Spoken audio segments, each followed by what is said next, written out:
Notre rôle maintenant, c'est détecter notre lumière et en profiter au maximum.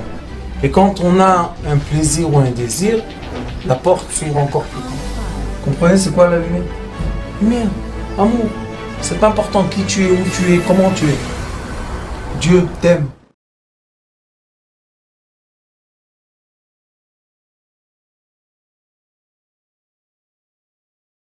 Nous avons dans la paracha Shel Vaïgash que Yehuda est venu vers son frère Yosef.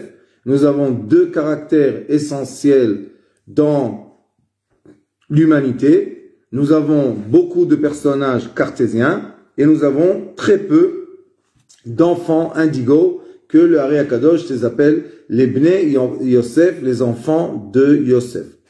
Nous, normalement, tout ce qu'on a étudié jusqu'aujourd'hui, des sages ou des midrashim sur la Torah, était que Yosef était le mesquin, l'enfant pauvre, jeté par ses frères et rejeté par ses frères. Et cet enfant pauvre-là, malheureusement, a subi un détachement de son papa, etc., etc.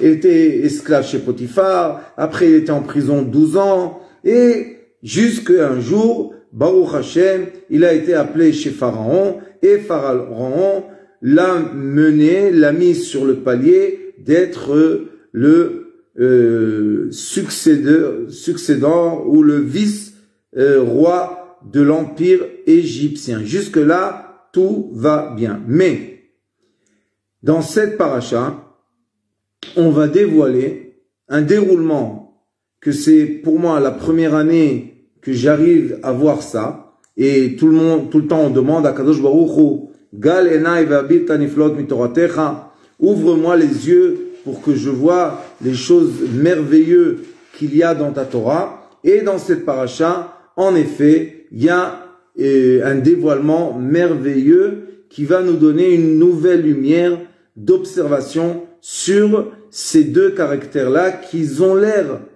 sur un premier regard, d'être un en haut et un en bas, et puis avec un deuxième regard beaucoup plus approfondi, on voit que tout s'inverse. Celui qui était en bas est en haut, celui qui est en haut était en bas. Il est écrit, Vaïgash elav Yehuda vayomer, son frère Yehuda lui a dit, est venu en face de lui et lui a dit, Bi Adoni, sache que le nom sacré Aleph Daled Nun Yud, il est chez moi et non pas chez toi. Ça veut dire que c'est moi qui tiens la royauté et non pas toi. Yedaber na'avdecha davar be'ozne Adoni, dis, moi je vais te dire, moi je suis ton esclave, et je vais te dire des choses que seulement l'oreille de Yosef Hatzadik peut entendre et comprendre. Pas seulement entendre, parce que tout le monde a entendu ce qu'il disait, mais toi, Yosef Hatzadik, tu es le seul qui va me comprendre. Alicharapra be'avdecha. Ne t'énerve pas et n'aie pas la colère sur moi. Je suis ton esclave. Mais je vais te raconter le début de la fin. Sache, kikamocha ke paro. Moi, quand on était enfant et j'ai vu ton comportement, déjà, j'avais le roi HaKodesh, j'avais le Saint-Esprit pour te dire, pour savoir dire à mes frères que toi, tes initiales, tes pensées, tes volontés ne sont pas les volontés qu'on a étudiées chez notre père Yaakov. Malgré que tu étais l'enfant préféré, malgré que tu es le aîné de la femme préférée, malgré tout cela, toi, tu avais des idées qui sont des idées rebelles. Tu voulais pas être soumis à l'enseignement de notre père. Tu voulais, toi, être le roi dans le vécu de ton père, au-delà du trône de ton père, parce que Yaakov aussi était un roi. Où je savais ça, quand tu as commencé à nous raconter tes rêves, j'ai compris que tu arrives à rêver et que ton rêve se répète. Et Yosef même a dit à Pharaon, Parashat Miketz, il lui a dit, si le rêve se répète 2 fois, ça veut dire que ce rêve-là est vrai. Et toi, 2 fois d'affilée, de quoi tu as rêvé? tu as rêvé que tes frères, malgré que tu en avais des frères aînés, le aîné de Léa, l'aîné de Zilpa, l'aîné de Bila, malgré cela, tu as rêvé que on vient tous s'incliner devant ton trône. Et pas seulement tes frères aînés, que la halakha dit, puisque tu as étudié la Torah chez notre père, c'est la Torah de Abraham, Yitzhak et Jacob, la halakha dit qu'on doit respecter le frère aîné comme on respecte les parents. Donc, non seulement tu vois tes frères aînés s'incliner devant ton trône et tu ne dis rien, mais en supplément, tu as vu 2 fois dans ton rêve que ton père et ta mère viennent s'incliner aussi. Et c'est pas seulement moi qui le pensais, mais c'est ton père qui l'a dit. Ton père a dit, Anavo ani vimcha lishtachavot lecha. Pourquoi il a crié sur Yosef? Il a dit, mais qu'est-ce que c'est que ces rêves? Est-ce que tu es en train de rêver que moi et ta mère, on va venir s'incliner pour demander de la nourriture en face de ton trône? Mais c'est n'importe quoi ça.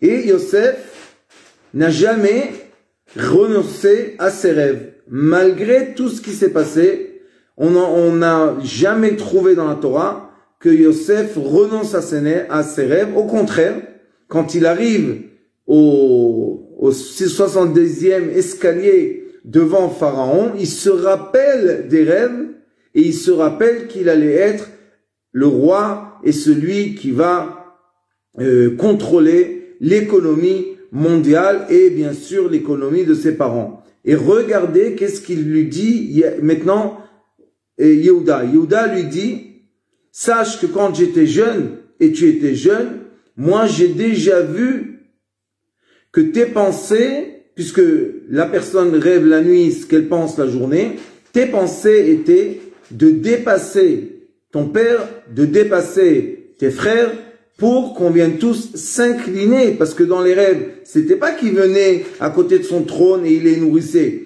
Ils venaient s'incliner, ils se sont inclinés. Et ça, c'est un geste d'humiliation. Et on n'humilie pas ses parents. C'est sûr. On peut pas humilier nos parents. C'est hors de question.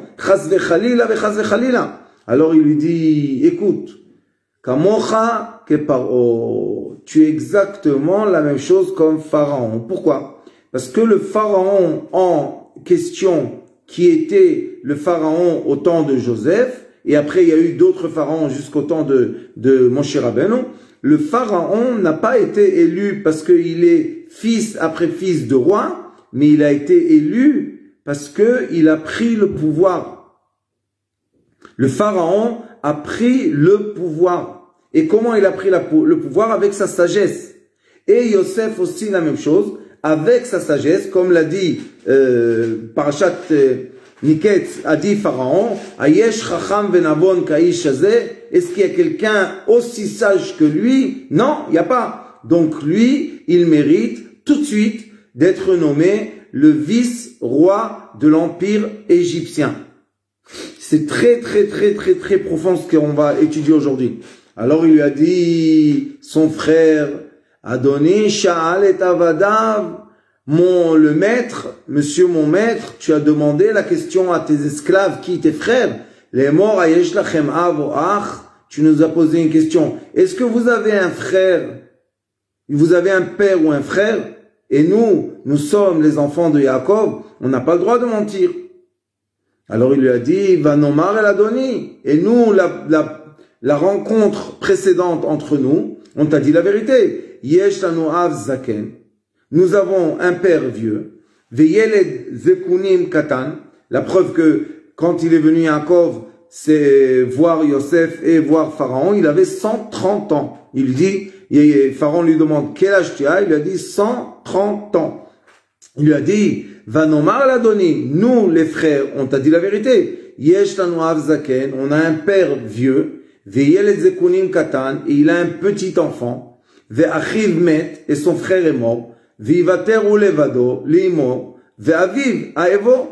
Eh bien voilà, la première fois qu'on t'a rencontré, tu nous as posé la question, on t'a pas menti, on t'a dit au contraire, oui, nous avons un frère, nous avons un père, le père a un fils, il avait un autre fils, mais ce fils-là est mort. Donc, on t'a dit la vérité. Première question. Comment est-ce possible que Yosef entend déjà la première fois que le père est vivant? C'est une grande chance, puisqu'il avait 130 ans, quand même, c'était un âge très avancé.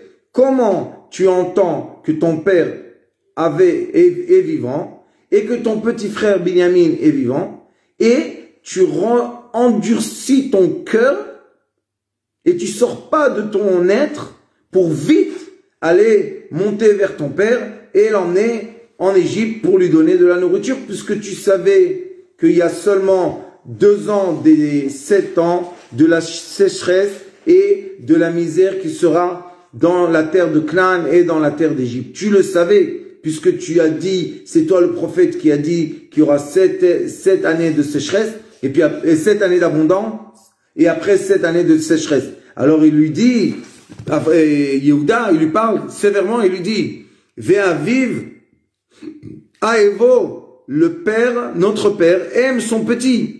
Va tomer el avadecha.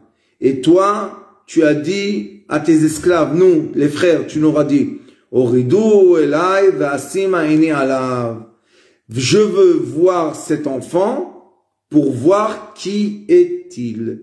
Et bien là, il y a déjà la première fois que Yehuda dit à Yosef, franchement, en face de lui, il lui dit, écoute, tu as eu la cruauté, et on sait très très bien que les enfants rebelles peuvent être des enfants très très très durs, très méchants malheureusement, malgré qu'ils sont de l'amour, et ils sont gentils comme tout, et ils sont généreux comme tout, ils peuvent être très très durs et très méchants. La réponse, pourquoi et comment ça se passe, je vous la donnerai à la fin de ce cours, et vous allez voir qu'il y a une raison valable, vraie, qui existe jusqu'au nos jours. Il lui a dit, et toi, qu'est-ce que tu as dit? On t'a dit que le père aime son fils et il est vieux. Ça veut dire que tu mets en danger ton père.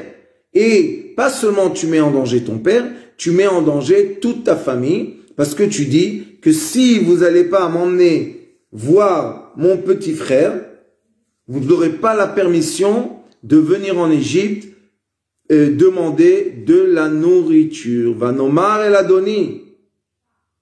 Et on vous a dit, monsieur, on t'a dit, Lo yochal anar la'azov et aviv. Le petit ne peut pas quitter son père. Ve'azav et aviv vamet. Et si, par malheur, le petit se sépare de son père va mourir. Est-ce que c'est seulement le père de Binyamin? Non, c'est ton père à toi. Eh ben voilà, le deuxième piège. Et tu n'as pas compris. Tu étais encore têtu et tu nous as pas laissé revenir sans le petit. Mais tu sais très très bien que si tu aurais attrapé le petit, tu mets en danger la vie de ton père. Donc, tu n'as aucun vrai sentiment vis-à-vis de lui, tu as seulement un sentiment vis-à-vis de tes volontés, de tes caprices et de ta royauté. Ton père ne t'intéresse pas vraiment. Alors arrête de nous dire que tu étais mesquin parce que ton père, tu as aimé ton père et c'est à cause de ça que tu as accepté de passer tout ce que tu passais. Non, c'est pas ton père que tu as aimé, c'est toi-même que tu as aimé. Et ce sont des paroles très vraies. Très vraies. Tous ceux qui sont Bnei Yosef, tous ceux qui sont indigos doivent avouer. On a le cœur, et je m'inclus dans cette équipe, nous avons des fois le cœur en pierre. Incroyable, mais vrai. Mais d'un autre côté, on est tendre, et on est doux, et on est généreux, et on est gentil comme tout. Comment ça se passe ça? Parce que les enfants de Yosef, les enfants indigos, comment on appelle ça, la psychologie moderne et la psychiatrie moderne dit que ce sont des enfants qui sont bipolaires. Ça veut dire qu'ils ont deux polarités, et des fois ils sont en haut, et des fois ils sont en bas. Et à la fin de ce cours, je vais vous dévoiler quel est le système qui fait que des fois ils sont en haut, et des fois ils sont en bas. Vatomer el avadecha, et toi tu as dit à tes esclaves, Im lo yered achechem akaton etrem, lo tosifun lirot panai. Si vous allez pas emmener avec vous votre petit frère, vous allez pas pouvoir me revoir. Cela était les condamnés, écoutez bien, condamner son père et ses frères à la mort par la faim. La famine. Vous savez que quand on parle de la famine qui était au temps des 7 années de famine, c'est pas une famine que on va au supermarché, au lieu d'acheter du pain, on va manger des gâteaux. C'est pas de cette famine qu'on parle.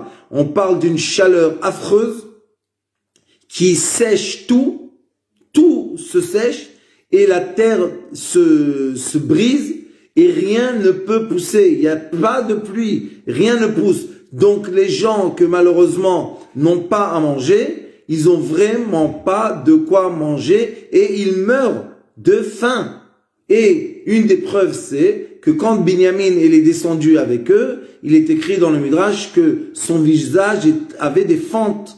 Il y avait des fentes qui saignaient. Pourquoi? À cause de la sécheresse et de la famine. Donc il a vu et il savait. Alors il lui dit, Yehuda, dis-moi, comment tu as pu t'asseoir sur ton trône, être à l'aise, manger et boire, et savoir déjà, la dernière fois qu'on t'a vu, que ton père est en danger de famine, et tes frères sont en danger de famine. Comment tu as pu supporter ça et endurcir ton cœur? Et regardez, Yehuda lui met un piège et lui dit, regarde, on est revenu sur nos pas voir ton esclave, notre père, Vanagedlo et divrei Adoni, et on lui a dit ce que tu nous as dit. Déjà là, encore une fois un piège. Comment toi, Yosef, qui aime tellement son père, et que tu avais tous ces 22 ans l'image de ton père en face de toi, comment tu es capable d'entendre, puisqu'il a dit Beoznei, je parle dans tes oreilles, ça veut dire que tu comprends très bien ce que je te dis. Comment tu es capable d'entendre que quelqu'un nomme ton père d'esclave et tu dis rien? Et pas seulement un esclave par hasard, mais ton propre esclave, et tu ne dis rien. Et le Midrash dit que tout le discours de Yehuda, Yosef n'a rien dit. Et le roi Salomon dit, Shtika keodaa. Quand quelqu'un ne dit rien, il accepte ce qu'on lui dit. Regardez, c'est très profond. Vayomer Avinu. Quand Yehuda parle de leur père, des tribus, il ne prononce pas le mot Avdecha Avinu. C'est seulement quand il s'adresse à Joseph, il lui dit ton père, notre esclave. Alors, il dit ici, attendez, j'ai une panne d'électricité, voilà. Alors, il lui dit ici, il lui dit, Vayomer, Vaïki alinu el avdecha, Vayomer avinu, Shuvu, shivru lanu me'at ochel. Et ton père, après une période, que c'est vrai que tu nous as envoyé avec de la nourriture, cette nourriture est finie, parce que la nourriture, on la mange, et notre père, pas l'esclave, notre père, nous a demandé de redescendre en Égypte pour ramener de la nourriture. Vanomer lo nochal laredet. On ne peut pas redescendre en Égypte. Im yesh achinu hakaton itanu. Seulement si tu nous donnes notre petit frère avec nous. Est-ce que c'est pas cruel de ta part de arracher Binyamin des mains, des bras de son père, de son vieux père Yaakov, c'est cruel. Alors il lui dit, Akaton itano ve'aradno, kilo nochal lirot pnei ha'ish. Et on ne pourra pas voir le visage de le ish. Ça, c'est un des indices de cette paracha, quand on dit le mot ish. Qui est ish? Retenez qu'on dit, on ne pourra pas voir le visage de la personne. Si notre petit frère n'est pas avec nous. Et pourquoi ici, il ne lui dit pas, il ne s'adresse pas à lui? Pourquoi il ne dit pas Ata? Pourquoi il dit Aïch? Parce que ça, c'est un indice de la solution. Il lui dit Vayomer Avdecha Avi. Et maintenant, quand il lui dit ton esclave, mon père, ça veut dire que Yehuda savait très très bien à qui s'adresser. Eleinu atem yadatem kishnaim yalda lishti. Vous savez très bien que ma femme Rachel que j'aimais m'a emmené 2 enfants. Vayetze achad miti. Il y en a un qui est sorti de chez moi. Va Omar. Et j'ai dit Tarof toraf velo raiti vadena. J'ai été complètement bouleversé et je l'ai pas vu jusqu'à maintenant. Ça veut dire que Yaakov aussi avait un certain savoir que Yosef est en vie. Sinon, il aurait dit, eh ben voilà, un est mort, comme Yehuda a dit. Et vous avez pris aussi ce petit, mon petit Binyamin de chez moi, ou Krao Ason, et si quelque chose de dangereux va se passer, puisque c'était période de famine, vous avez, il y avait les voleurs qui volaient la nourriture, il y avait, tout le monde était en drôlamousse. Il lui dit, vous allez descendre ma vieillesse de façon mauvaise à ma mort. Et maintenant, moi, Yehuda, c'est moi qui est venu vers mon père, ton esclave. Vous voyez que chaque fois que Yehuda s'adresse à Joseph, il lui dit, ton père, ton esclave, et Joseph encore ne dit rien du tout. Il est assis sur son trône et il entend tout ce discours. Sans avoir honte, sans pleurer, sans rien du tout. Et si, chas vechalila, par malheur, l'enfant ne revient pas avec nous chez son père, eh ben, ça sera condamné, le père, à la mort, que Dieu nous en préserve. Et lui, il verra qu'on est revenu, mais l'enfant n'est pas là, va mettre. Il va mourir. Ken, efata, va mettre. Et on aura descendu la vieillesse de ton esclave, notre père, Beyagon Shaola, dans un endroit très mauvais, qui avdecha, moi, ton esclave, je suis garant, Arev et anar mi'im avi, le'emor im lo yavienu elecha vechatati le'avi kol ha'yamim. Et vous voyez que là, il y a une précision dans la Torah, que quand il dit avi, il ne dit pas avdecha, il ne dit pas esclave. Jamais dans cette paracha, et Yehuda prononce le nom esclave à côté de son père quand il parle de lui ou de ses frères. Seul quand il parle de Joseph, il prononce le nom esclave. Et Joseph ne dit rien du tout. Comment est-ce possible que tu aimes ton père tellement, que tu dis que tu honores ton père tellement, que tu dis que tu veux seulement le bien de ton père, que tu dis que tu as l'image de ton père en face de toi, et tu entends quelqu'un prononcer tellement de fois le terme ton père l'esclave, ton esclave, et tu ne dis rien. Ça veut dire que Joseph avait une rigueur extrême en lui dans cette rencontre. Ve'ata yeshevna avdecha tachat anar eved la'adoni va'anar yale im echav. Eh ben sache qu'un vrai roi, que moi, Yehuda, je suis un vrai roi, eh ben, j'ai pris la responsabilité et j'ai dit à notre père Yaakov, t'inquiète pas, si quelque chose se passera, je suis garant. Et là, il s'adresse à Joseph et il lui dit, dis-moi, si tu as tellement voulu un esclave, pourquoi tu prends un petit qui est faible et qui n'a pas de force et qui est malade, et tu ne prends pas moi qui est fort et sain et qui peut être ton bon esclave? Je suis prêt. Moi, je suis un roi qui prend la responsabilité. Je suis prêt à prendre sur moi de devenir ton esclave, et non pas que notre frère reste ici, qui va être la cause du décès ou malheureusement de quelque chose de grave qui peut se passer avec notre père. Vous devez comprendre, c'est très très profond et c'est exactement l'inverse de tout ce qu'on nous a enseigné. Qui est la vie? Comment je peux aller remonter en Eretz Knan vers mon père, pas l'esclave, mon père, vers mon père, et le petit n'est pas avec moi. Penere bara, peut-être que Dieu nous en préserve, que je vois le mal, Asher imtsa et avi, que je vais voir le mal frapper mon père. Je ne peux pas supporter ça.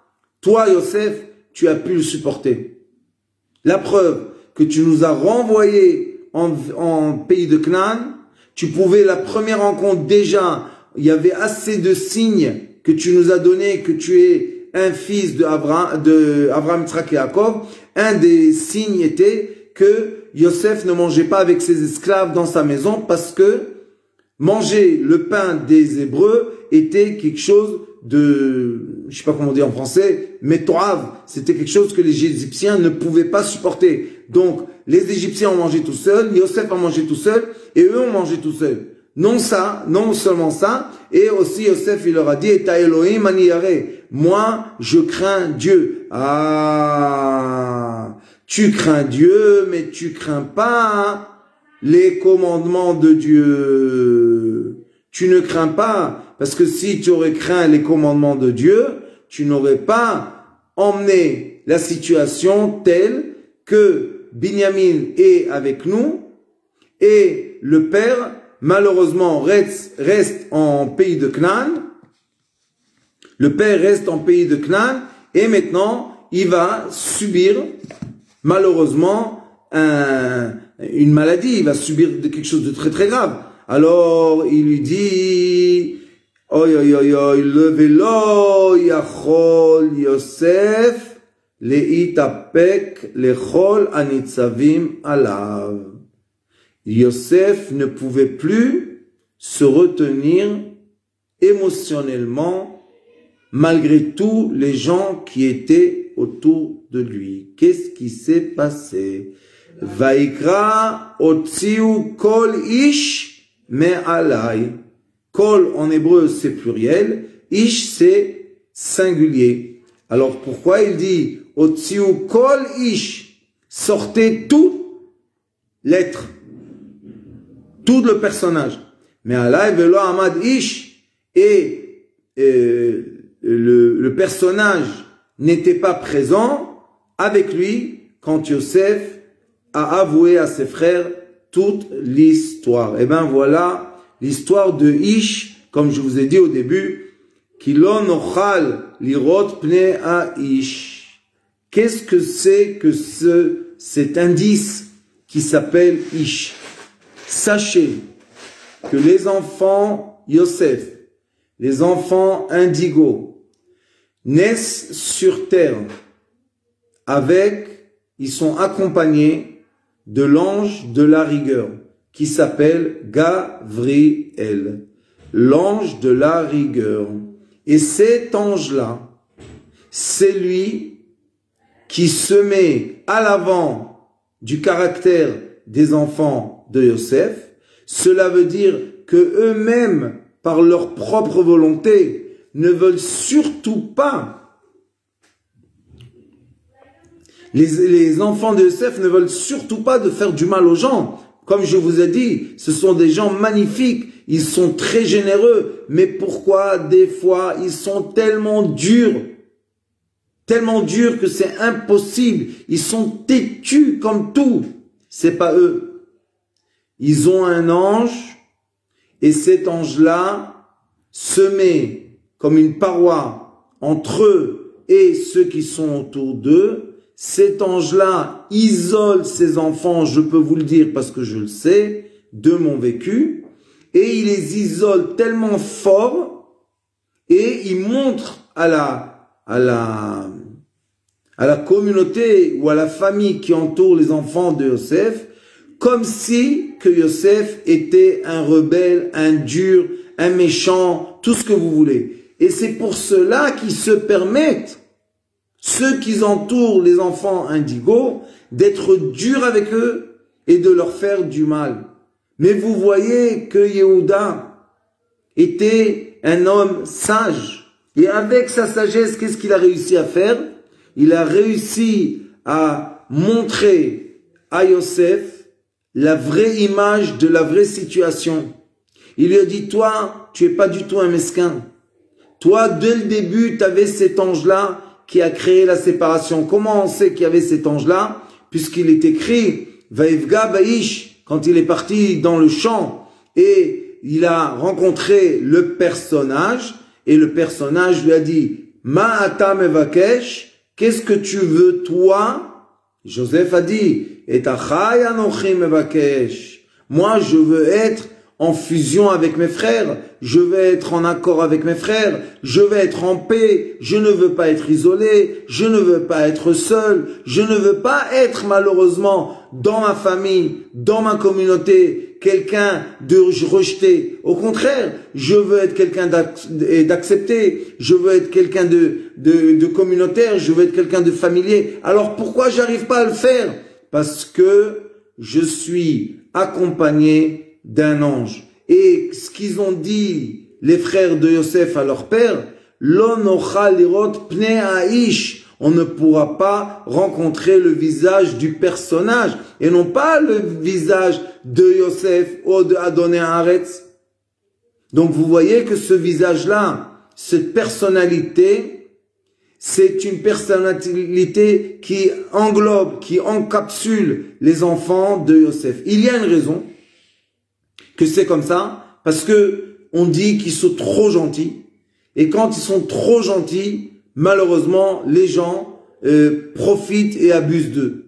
Donc quand ils sont petits, l'ange n'est pas encore là, donc les gens abusent de ces enfants de façon affreuse, et quand ils abusent de ces enfants-là, eh ben c'est exactement ce que j'explique maintenant, Madame Evelyne Etouati, c'est que au début, ces enfants sont exploités, comme ils ont une générosité qui n'a pas de fin. Les gens, malheureusement, profitent d'eux. Et là, à un certain moment, les enfants de Yosef pleurent, sont tristes, et Akadosh Baruch Hu leur envoie une force de rigueur qui est la force d'un ange, et c'est pour ça qu'on dit qu'ils sont imbattables. Je ne sais pas si vous savez, mais dans les sports du combat, les enfants indigos sont imbattables. Impossible de les gagner. Sauf si on a réussi à toucher leur cœur.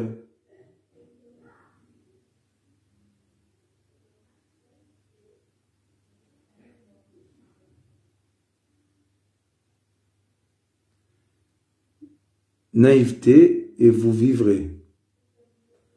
Amen.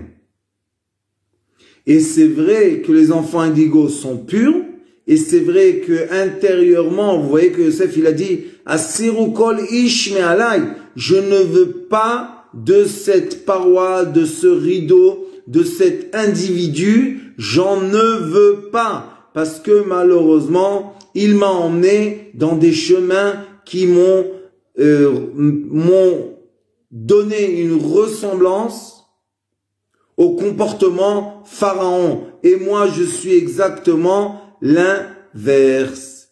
Pour savoir si on est un enfant indigo, allez sur Sitrei Chaim, YouTube Sitrei Chaim, et vous allez voir, il y a là-bas sur la playlist beaucoup de cours que je donnais sur les enfants indigos, et vous allez très vite vous reconnaître si vous êtes un enfant indigo. Mais, jusqu'à ce moment-là que je vous parle, jusqu'à cette année-là, jusqu'à cet exil que je suis maintenant au Portugal, j'ai jamais raisonné de cette façon. J'étais toujours aussi du côté que le pauvre Yosef. Mais là, on voit que Yehuda lui dit, quoi le pauvre Yosef? Tu as presque tué ton propre père. Tu as presque tué tes propres frères. Et vous voyez, d'où on sait quelles sont ses vraies qualités, que tout de suite, quand l'ange a levé son rideau et Yosef s'est dévoilé à ses frères, la première des choses qu'il a fait, c'est qu'il leur a donné à la nourriture et il leur a dit, vite, allez appeler mon père, que je puisse le voir la dernière fois de ma vie. Et Vatechi Ruach Yaakov, et on voit que le vrai Yosef, vraiment, fait vivre l'esprit de son père, et c'est comme le père lui a dit. Il a dit, je te gronde, mais je sais que tu es vrai. Ah, Madame Evelyne, je vais vous dire la vérité, moi aussi. Mais c'est jamais trop tard, et c'est pour ça que nous, à notre âge, quand on entend ces cours-là, on peut transmettre aux petits Joseph qui naissent autour de nous et dans notre famille. C'est vraiment un enseignement, vraiment je vous dis cette année, c'est un enseignement que juste pour dire ce cours-là, je suis content que j'ai vécu tout ce que j'ai vécu dans ma vie jusqu'aujourd'hui. Ce sont les cours qui m'ont ramené à l'étude de la Torah, les vidéos. Enfant Indigo, je vous aime, m'ont sauvé la vie. Merci madame. Oh, le pass sanitaire, j'aimerais tellement vous rencontrer un jour. Je viens à Paris. Voilà, je serai là le 19 jusqu'au 21. Donc, ce que je voulais vous dire en conclusion, c'est que on voit que nous avons un comportement des deux frères qui sont à l'opposé et aux extrémités et polaires les uns vis-à-vis de l'autre. Mais en vrai, les deux frères veulent le bien de leurs parents. Et si vous voulez affaiblir la paroi de l'ange de guerre qui accompagne les enfants de Yosef, il faut parler avec eux tout de suite, direct, dans le cœur, au sentiment. Et quand on parle avec eux au sentiment, comme à mon époque, on disait le chantage au sentiment, mais c'est pas un chantage. C'est la seule façon qu'on peut parler avec eux pour adoucir leur cœur qui devient dur comme de la pierre. Pour adoucir ça, pour faire fondre la pierre, pour faire fondre le bouclier de fer, il faut parler avec eux en douceur et en amour. C'est vrai, ça nous demande beaucoup plus de patience, ça nous demande de réfléchir à chaque chose qu'on dit, ça nous demande de faire beaucoup de câlins. C'est vrai que ça crée aussi de la jalousie avec les autres frères. Je connais, j'en ai chez moi à la maison. Mais, à la fin, si on va pas se comporter avec eux comme ça, on va subir dans la maison la présence d'un enfant qui est déjà âgé et accompagné de l'ange de la guerre, Gabriel, et l'ange de la rigueur et la guerre.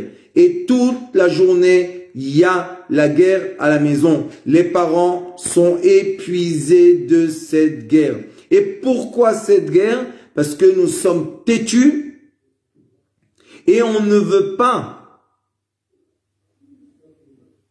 Et on ne veut pas, malheureusement, prendre du temps pour adoucir ces âmes qui sont tellement fragiles à l'intérieur et tellement douces à l'intérieur et tellement généreuses à l'intérieur et tellement gentilles à l'intérieur. Ils vont vous donner leurs habits, ils vont vous donner tout ce qu'ils ont juste pour pas vous voir souffrir. Alors comment de l'autre côté, c'est des durs, mais que Dieu nous en préserve, comment ils peuvent être durs? Le secret est l'ange Gabriel. Et vous savez qu'est-ce qu'on doit faire avec cet ange? Le Zohar Kadosh dit que c'est aussi l'ange qui s'appelle l'ange Uriel. C'est quoi l'ange Uriel? C'est l'ange de la sagesse et de la lumière. Et il s'appelle aussi Raziel, l'ange du secret et de la lumière. Vous savez que quand on parle avec ces enfants-là et on leur donne des enseignements comme on parle avec un adulte, incroyable. Comment ces enfants comprennent, comment ils intègrent les choses. Mais d'un autre côté, quand ils sont en classe, c'est les derniers de la classe. Comment est-ce possible d'être tellement intelligent et tellement cancre? Comment ça marche? Parce que si ils ont une professeure ou un professeur qui les aime, qui leur parle de façon tendre, ils deviennent les enfants les plus réussis de la classe. Parce que on leur a ouvert la porte. On a enlevé le rideau qui s'appelle la guerre et la rigueur. Mais si malheureusement, le professeur se moque d'eux, leur fait des remarques, leur parle pas comme il faut, eh ben voilà, il va maintenant confronter une année entière.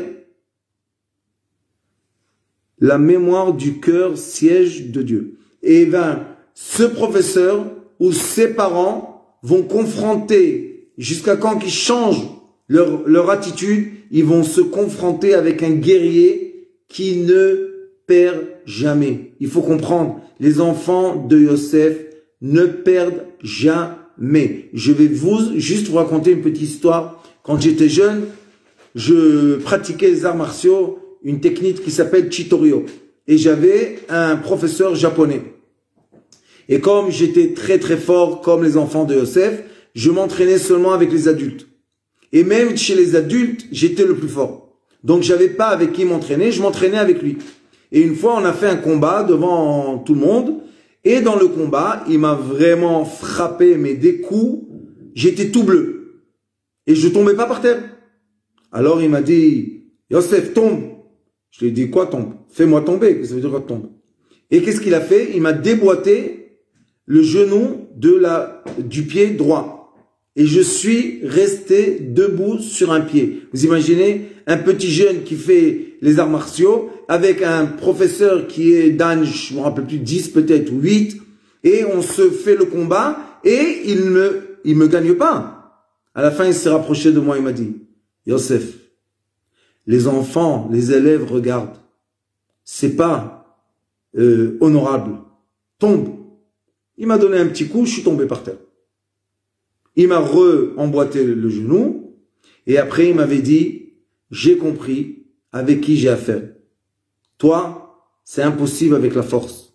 Ça va être seulement avec la douceur. Et Baruch Hashem, j'ai eu la chance que ce monsieur qui s'appelle Kichi Sasayama, qui est encore vivant, qui enseigne encore le karaté, un des plus grands maîtres aujourd'hui de Chitorio, lui, il m'a enseigné les arts martiaux spirituels qui m'ont ouvert la porte à la reconnaissance de l'aspect spirituel dans un corps d'un être humain, ce que je ne connaissais pas du tout et j'avais aucune possibilité, à cause de la vie qu'on menait, d'avoir l'accès à ce trésor qui m'a vraiment ouvert beaucoup de portes. Donc, il faut être reconnaissant, il faut savoir que des fois, oui, on ne peut pas qu'on nous a battus, qu'on a accepté de perdre pour le respect de notre prochain. Et c'est comme ça, chaque fois qu'on est dans un argument, il faut savoir lâcher prise.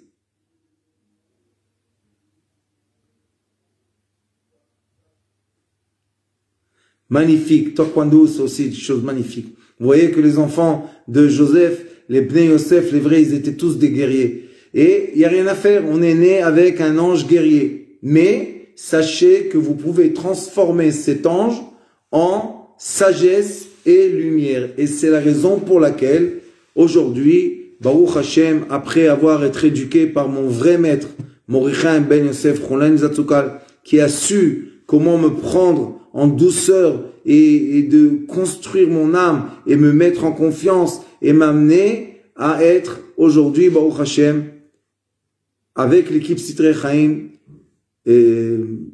diffuser dans le monde la sagesse de la thérapie lumière.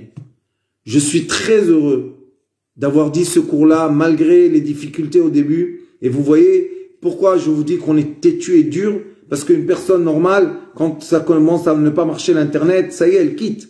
Elle quitte le bateau, elle dit, je m'en fous, pourquoi je vais prendre la tête? Mais non, pas nous. Nous, on va réessayer, on va connecter, déconnecter, connecter, déconnecter. Et jusqu'à quand qu'on va réussir à surmonter même des problèmes qui ont l'air d'être des problèmes banals. Mais pour quelqu'un normal, il aurait quitté depuis longtemps. Et puis nous, on ne quitte pas la chose. Avec l'aide de Dieu, je vous remercie de tout mon cœur d'être présent. J'espère qu'on va se voir en France. Il y a un séminaire qu'on fait le 19. Vous pouvez vous inscrire.